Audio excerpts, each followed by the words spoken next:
This is a video explaining how to use the ISCS classroom materials free of charge for use in your classroom.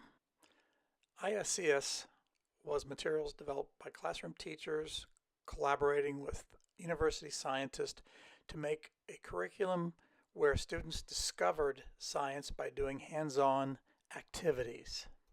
You can see on this page the hallmarks of ISCS, where students are doing activities with inexpensive materials, and they have activities labeled for them to follow along with illustrations, making it easier to understand.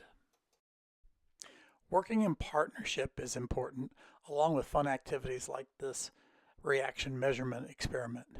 Note at the bottom of the page there's a question that asks them about what they've done. You'll see questions embedded in the activities as they work along.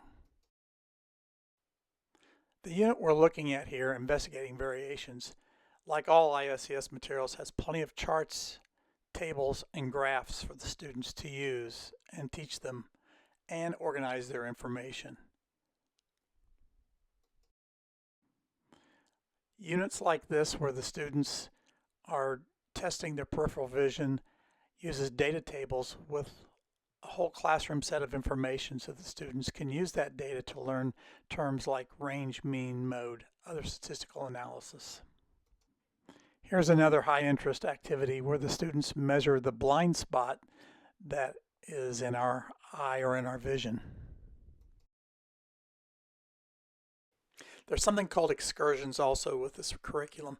They are remedial, possibly, where it helps students with some of the information they're working on, or they can be advanced, like this experiment where they measure the peripheral vision. Just again, another way to give students more information.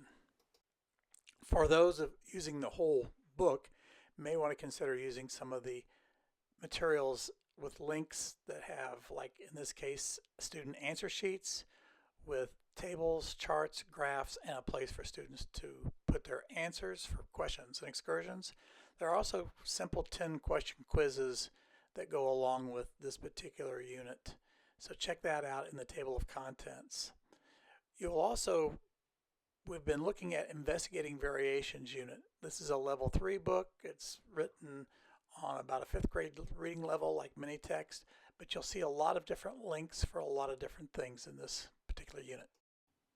On the main page, you see the table of contents for many of the books, like the one we've been looking at, Investigating Variation. There's also Environmental Science and Why You Are You. We have more information about those.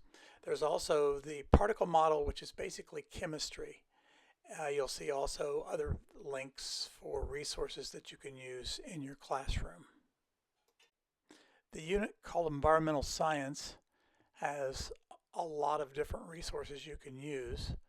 One of the first things we look at is exploring the Black Plague of the 13th and 14th century. We map out how that plague occurred. Here's an experiment on clean water.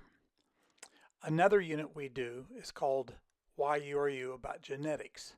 The first thing they show, if you want to use it, is live fruit fly experiments that you can do, where you mate winged and unwinged fruit flies that you can get locally many times or through science ads. Really nice unit that shows you, but you don't have to do the fruit flies if you don't want. There are many other hands-on activities like crossing brown beans with white beans or wrinkled peas with smooth peas that you can get locally at your farm store. There are other experiments you can do within this unit.